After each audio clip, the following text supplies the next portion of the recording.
ভারতীয় জনতা পার্টির পাশে রয়েছে জনতা জনার্দন। বিরোধীদের ধরাশায়ী করে 35,066 ভোটে জয়ের পর এমনটাই বার্তা কাটোয়া বিধানসভার বিজেপি প্রার্থী কৃষ্ণ ঘোষের। দীর্ঘ প্রতীক্ষার পর অবশেষে পালা বদল হলো কাটোয়ায়। খুন রাহাজানি দুর্নীতির সরকারের অবসানে বঙ্গে উঠল গেরুয়া ঝড়। মানুষ পরিবর্তন আনতে মরিয়া ছিল। কৃষ্ণ ঘোষের হাত ধরে সেই পরিবর্তন এলো কাটোয়ায়। জয়ী প্রার্থীকে ঘিরে জয়ের উল্লাসে তাই মাতোয়ারা বিজেপির স্থানীয় কর্মী সমর্থকরা। জনতা রায় কাটোয়ায় পদ্ম ফোটাতে পেরে আপ্লুত জয়ী প্রার্থী কৃষ্ণ ঘোষ স্বয়ং।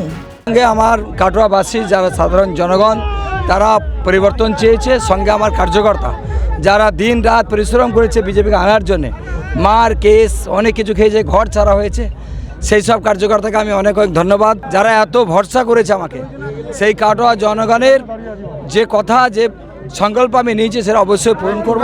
উন্নয়নই মূল লক্ষ্য। এলাকার হাল ফেরানো তার প্রধান কর্তব্য। রেল ব্রিজ এবং গঙ্গার ওপর নতুন ব্রিজের কাজ দ্রুত সম্পন্ন হবে। মনোন্নয়ন হবে হাসপাতালের, কর্মসংস্থান হবে যুব সম্প্রদায়ের। জয়ের শংসাপত্র হাতে নিয়ে আবারও জনগণের স্বার্থে কাজ করার প্রতিশ্রুতি বিজেপি প্রার্থীর। কাটোয়ার এই জয় বিজেপির রাজ্য নেতৃত্বের অন্যতম বড় সাফল্য বলে মনে করছে ওয়াকিবহাল মহল। অরূপ সেনগুপ্তের রিপোর্ট, ক্যালকাটা নিউজ।